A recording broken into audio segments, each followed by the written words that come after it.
Hey, so how's it going, guys? So today I'm really going to go through the commodity crisis that we are experiencing, especially with this Russia-Ukraine supply shock. So we are experiencing the largest supply shock since 1979. The two major shocks that have come anywhere near the 90% rises in commodity prices was probably the Yom Kippur War and the second uh, oil crisis following the Iranian Revolution.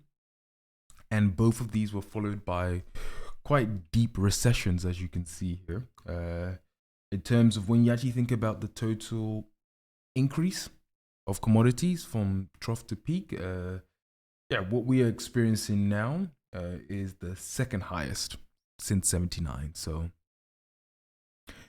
another relative comparison is the fact that the Arab Spring in 2010 and 11 uh, was also due to the Russian wheat harvest being destroyed due to the second wave. And as a result, that Arab Spring was followed by 6 months of food shortages in the Middle East and in North Africa. And I believe that this current huge commodities shock will be felt in many European boardrooms and living rooms. So I think that's a good place to start with this commodity market update. And it's going to go into quite a bit of detail.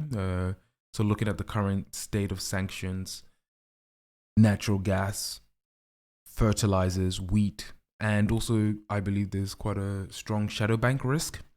And with a slight comparison with 2008 financial crisis and the collapse of Lehman Brothers. So let's get into it.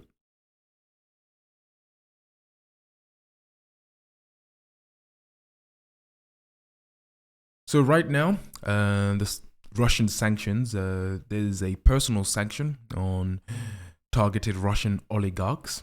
So a number of countries, Western countries, have come out and targeted specific people who they believe, one, hold a lot of Putin's associates' wealth by proxy. The Russian central bank has also been targeted. So as it stands, about 70% of the Russian banking market no longer has access to capital markets and limited deposits for each Russian resident. Also, the messaging system, SWIFT, has also had a targeted sanction. However, it's key to note that the current sanctions as it stands, as of the 7th of March, doesn't include energy and agriculture. And we'll come to that in a bit. Then we also have frozen Russian FX reserves. So any reserves that's held in Western currencies are frozen, which means that there's no more exporting of dollars and euros into rubles. And this is quite important because Russia holds quite a large amount of FX reserves, and a large chunk of which is held offshore and potentially could affect money markets. So as of January, Russia had about 630 billion in FX and gold.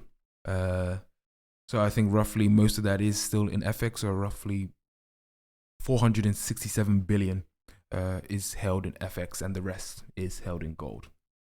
Also, there's a boycott on Russian exports from trade houses and ocean carriers. So if you can imagine, a large tanker is unable to dock anywhere because no trading house would accept this Russian oil. And not only have we seen on a more government and international level, also large private corporations, as you can see by this breakdown, this chart here, with a number of major companies and corporations fully or partially leaving the Russian market. So this is the number of companies that had openly stated that they will no longer be operating in Russia or suspending their operations in Russia. And it's quite significant, especially because today, or yesterday, on the 6th of March, Visa, MasterCard, and American Express have suspended their credit card operations in Russia. Several Russian banks then announced that they would start issuing credit cards using the Chinese Union Pay card operating system, along with their own Russian Mir network. So we're beginning to see this separation of Western financial systems and the Eastern financial systems. And I think a lot of these Russian banks already, especially the likes of Bank, have made their decision that, okay, if these companies no longer want to work with us, we're going to find an alternative. And China is really providing quite an alternative to a lot of these companies. So you do not be surprised if we see that the Russian economy starts to head to the Chinese alternative for a lot of these tech companies. So yeah, right now, Western sanctions almost certainly need to further increase in order to really bring the Russian economy to its knees, because at a glance, it seems like a lot of sanctions have been taken. But when you dig a bit deeper, you realize that not only has it taken a bit of time to be imposed so that Russian oligarchs can move their money in time, especially when you look at the legislations that have come out in the UK that gives the oligarchs 30 days to find a new home for their money. Also, it's excluded a key part of the Russian economy, which is energy and agriculture. And right now, it seems like, especially the EU economy, is hesitant to further increase sanctions because it also puts at risk the EU's energy security, and particularly in oil and natural gas. I mean, as of now, Russian shipments from oil and liquefied natural gas have been turned away by trading houses and importers who are concerned about breaching these sanctions that have been imposed.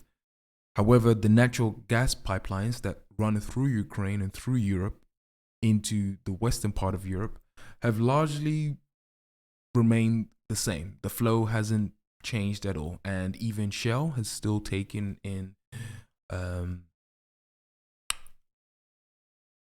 certain settlements and flow from the Russian oil pipeline. So right now, a lot of European countries and the EU as a whole are hesitant to add sanctions onto the energy and the agricultural sector because European homes will start to feel it. So, and on this Sunday, the US Secretary of State also stated that he is looking to collaborate with the EU on how they can ban the import of Russian oil. And I think that's going to be quite a sticking point for the EU, because where else will they get their oil without further exacerbating the current price of oil? And yeah, on this page, the main consequence is the fact that right now, due to Corona and the disruption in the supply chains, the EU has a really low inventory of natural gas, and especially at the beginning of the heating season, due to the lockdowns, a lot less natural gas was produced.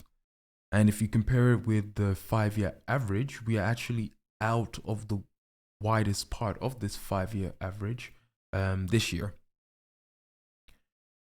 And that has also been due to Russia slowing down the amount of natural gas that is flowing through the pipelines into the EU. Could this be a geopolitical move? Possibly, but mainly because of the lockdowns and not wanting to overproduce too much gas has led to a significant decrease in gas storage levels, falling to below 30% of their usual working capacity. And this has also led to a significant amount of increase in LNG, so in liquefied natural gas imports since October, to help stabilize these gas levels. If it wasn't for these LNG imports, the current level that we see now at around 30% would actually be below 15%. So what is saving Europe right now is liquefied natural gas from the US and other parts of the world. So right now, Europe is in quite a vulnerable position, and this also has a knock-on effect into the next year, because when you don't have the reserves, if you have a colder than usual winter, we could again continue to see the gas storage levels being eaten into.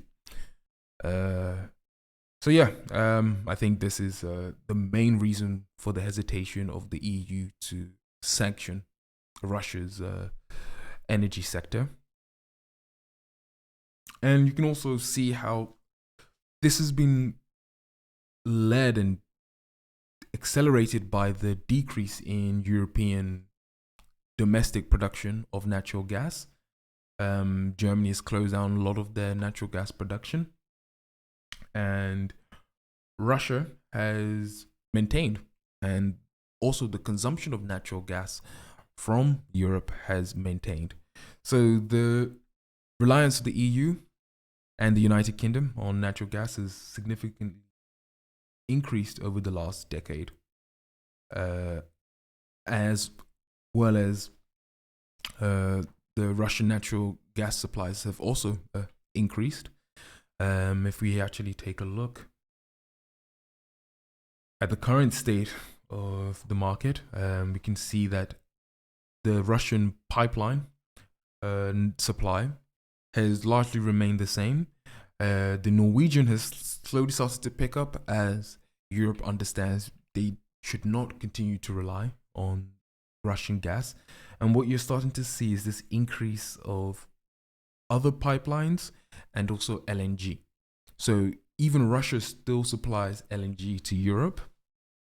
And this graph is not completely up to date, but there's also been a significant increase in LNG transport from the US.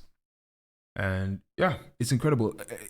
Everything else has remained the same, except the EU's domestic natural gas production. And this is then this reduction in the Russian pipeline flows and lower storage levels, plus colder weathers than expected, has increased to this upward pressure on the hub prices, particularly the TTF, European gas price. The gas prices have surged by 50% since the 24th of February, and that was followed by the day of the invasion. And even as I'm showing you this graph now, it's significantly higher. And again, majority of the European gas is traded on the TTF. You can see the amount of trading volume on here, and that is gonna squeeze. So natural gas prices are still expected to remain highly volatile given the current situation in Russia and the uncertainty that still surrounds what can happen next. It's important because natural gas is a key ingredient for fertilizer manufacturing. Higher natural gas prices have been hampered the production of ammonia, which is used to produce nitrogen fertilizers, while power outages in China and Hurricane Idai also reduced the US ammonia production. So the main sources of fertilizer come from ammonium nitrate and urea, if I'm saying that correctly. These are the two main sources of the nitrogen fertilizer, and is the most used fertilizer in the world. You can also get fertilizer from phosphate rock and potassium called potash, and those potash exports from Belarus have also been disrupted, and there's a chance that the West will also sanction Belarus. And so potash is also increasing in price as well, and is a key ingredient when used as fertilizer for corn, soybeans, particularly in places like Brazil, along with fruits and vegetables. However, with potash, there is less of a reliance on Belarus and Russia because Canada still remains the highest exporter of potash. So that's some benefit. Ammonium nitrate is a salt of nitric acid. Ammonia is colorless and odorless chemical compound. Ammonium nitrate fertilizers are extremely efficient and produce less greenhouse gas emissions, so it also fits within the ECG than other fertilizers. And half of that nitrogen is quick release, which is why there's also quite a demand for this particular type of fertilizer from both the agricultural sector and also for explosives, so also for mining and ammunition. And this is the primary drivers of the market. And it's quite surreal how we have this perfect storm of demand for agriculture and less reliance on Russia. And at the same time, we have a demand for mining as precious metals increase in value. And we also have a number of countries wanted to beef up their defenses, which means that there's going to be more spending on defenses, which means there's going to be, again, more demand for ammunition and gunpowder and bombs, which are produced by ammonium nitrate. So you have this really compounding squeeze on the demand for ammonium nitrate, and it comes from a particular aggressor called Russia. So that's quite a perfect storm, to be quite honest. And yeah, ammonium nitrate is often considered to be better than urea, and it's, again, the most highly used fertilizer throughout the globe. And one particular sector is in the Latin America sector is Brazil. The Brazilian agriculture sector relies heavily on these nitrogen fertilizers for particularly maize, so corn production, and beef, because you also need to feed your cattle, and they're often fed with either wheat or corn-based feed. And yeah, you also have to use ammonium nitrate to create such feed. So the higher grain prices increase the animal feed cost, and then this is all passed on to the consumer, who have to pay more for meat. So we're really going to see an increase in meat prices and any other animal products. So Brazil imports about 85% of its fertilizer, and about a fifth of those imports come from Russia. So Russia plays a really critical role in the Brazilian government, which is why perhaps the Brazilian government has actually remained neutral in any of its condemnation towards Russia, because you don't want to have an aggressive or tension with your main supplier of fertilizer. And the Brazilian government has already seen this potential problem, and they've tried to launch their own national fertilizer plan to stimulate, for example, potash or forest, so the DAP production. So those last two alternatives that we saw earlier in our slides. But however, that will take a number of years before that plan comes into place. So we, in the coming years, are going to continue to see more reliance on Russian natural gas and Russian fertilizer exports. So this then leads us on to, okay, so what percentage of production of ammonium nitrate is from Russia?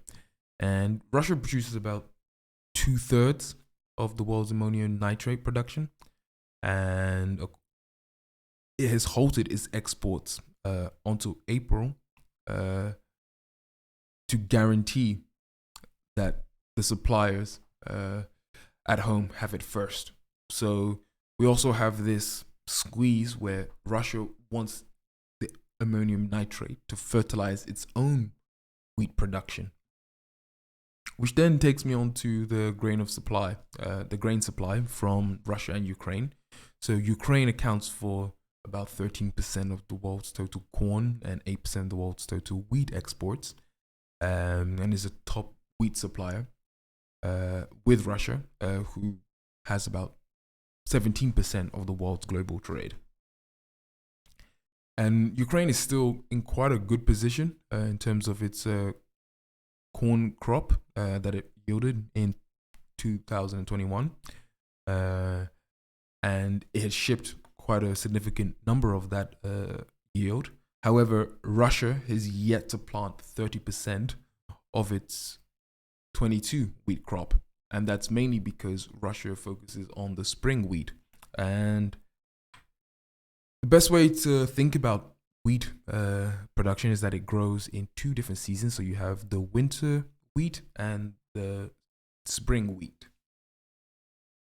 So the winter wheat, as you can see from this graph, is planted in the fall, so end of September to mid-October, and is harvested in the summer, so April to June. And it needs quite a good root system and the beginnings of the shoot before the cold weather sets in, which is why it's grown in the fall. And the soil needs to be below 27 Celsius in combination with quite favorable moisture levels for proper germination and emergence. And while the spring wheat season is normally planted earlier in the spring, so as early as possible, and is a bit more volatile, but it's also harvested in the late summer, so it's harvested more towards August, September. And this is also because the reason why it's so volatile is because the wheat planted seeds are left dormant between November and December, and depending on how well that germination is, then that wheat will then be harvested at the end of July.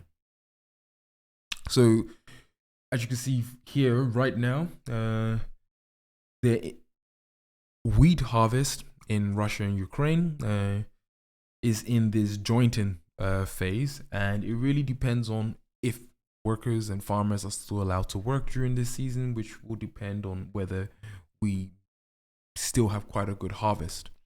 But it's not only that, it's also the wheat in transit as well.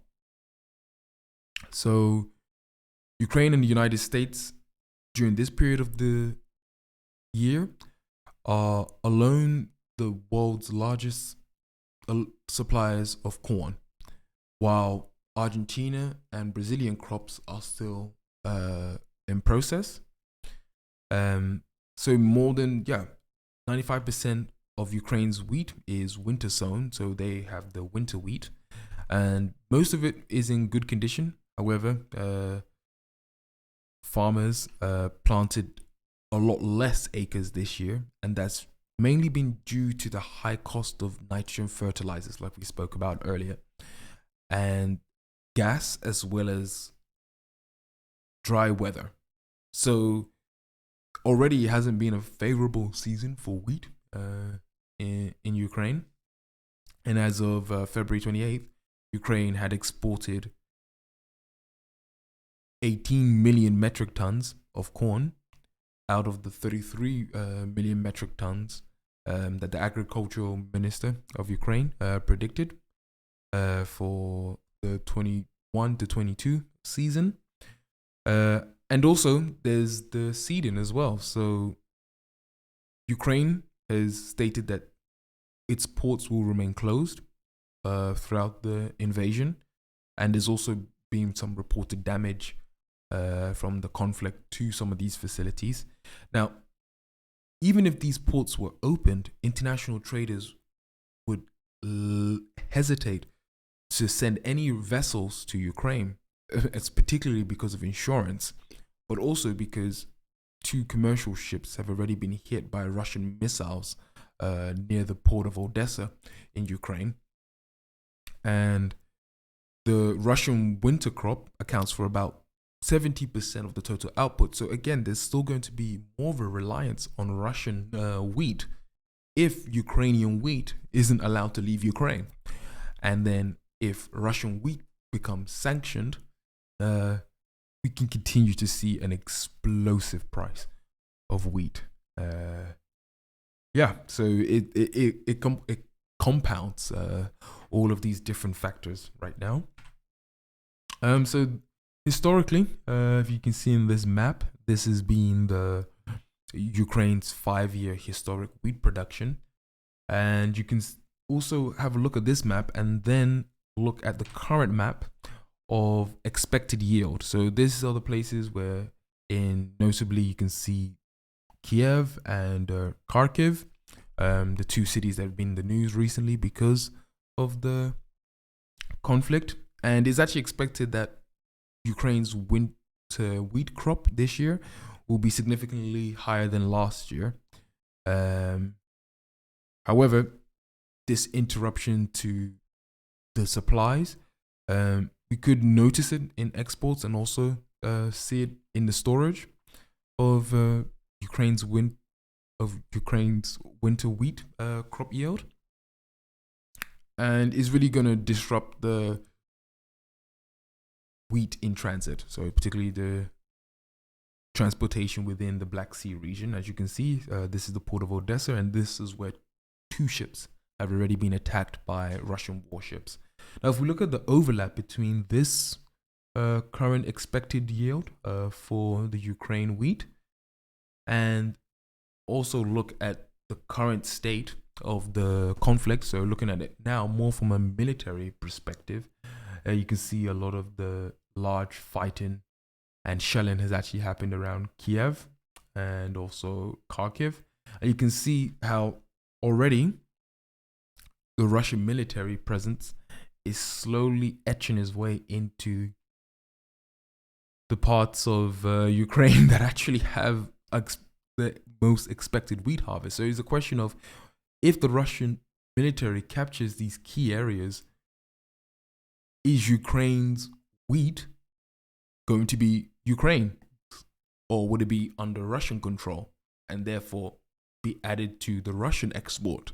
And I think that's something that we really have to consider, because that can really alter the course of Ukraine and the conflict, and also alter the course of commodity prices, because if Russia controls even more of the world's wheat and grain supply, then the world can certainly not sanction Russia's agriculture without creating even more instability problems. And you really need to look at who is buying Russian and Ukrainian wheat.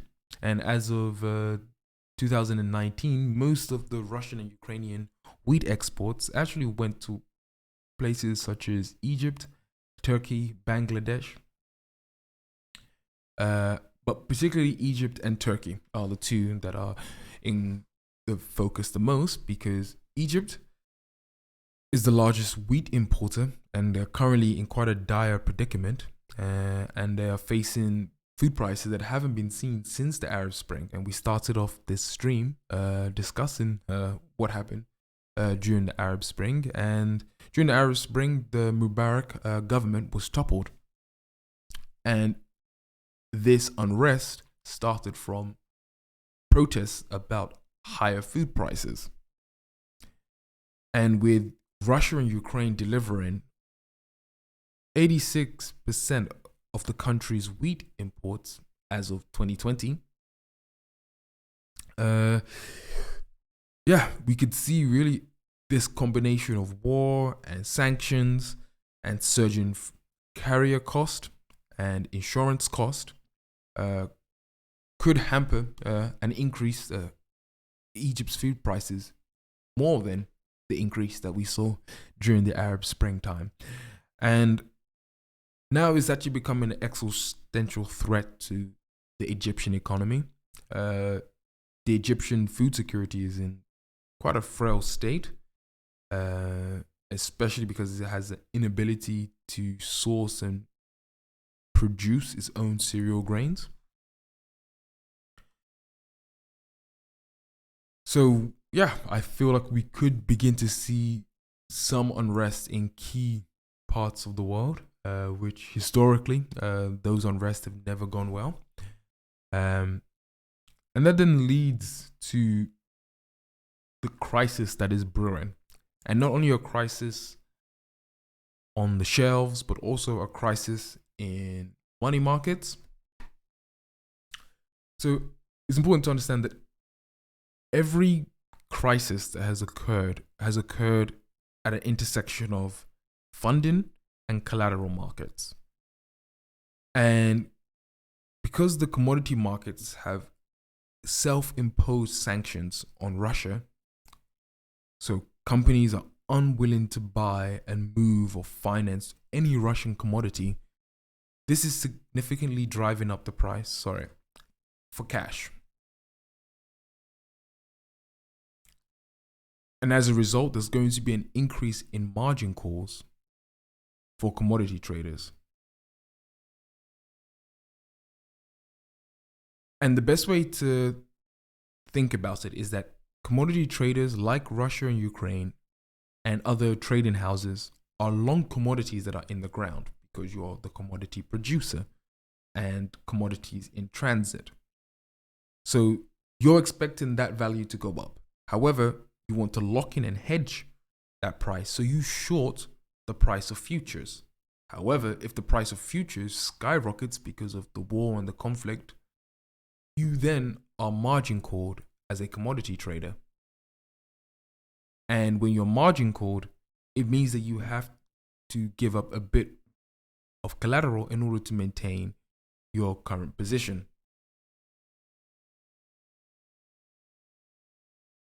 However, Russian commodity producers have also had their sovereign FX reserves seized because usually when you are margin called, you need to draw on collateral, which means that you can use credit lines or issuing CPs or swapping FX in order to fund your positions so that you don't lose money. And this brings us back to a very good comparison of 2008, where if you can think about that Russian oil right now, the spot trading discount to WTI oil is very similar to the subprime collateral debt obligation. So the CDOs, you probably, if you've watched The Big Short, you would know this. Where these CDOs went from AAA rating to junk bonds. And the real question is, have Russian commodities gone from AAA rating to junk bonds because they are traded at such a significant discount? Because of these sanctions and self-imposed boycotts. And a very important question that we should ask ourselves is, if there is leverage in these commodity trades, which means that commodity traders have to borrow from the bank to lease ships to transport the commodities. They also have to do it at a certain predetermined time and place, which is why they have to have these very highly leveraged futures as well. And thus, if they're being margin called, is that also going to accelerate the selling of collateral? And there was also a question, is there even enough liquidity in the market? Because again, if Russian commodity producers have had their FX reserves seized, how are these commodity traders getting their credit lines or issuing CPs or swapping FX? And it's really important that, I guess, as a Western society, that we take all of these into account.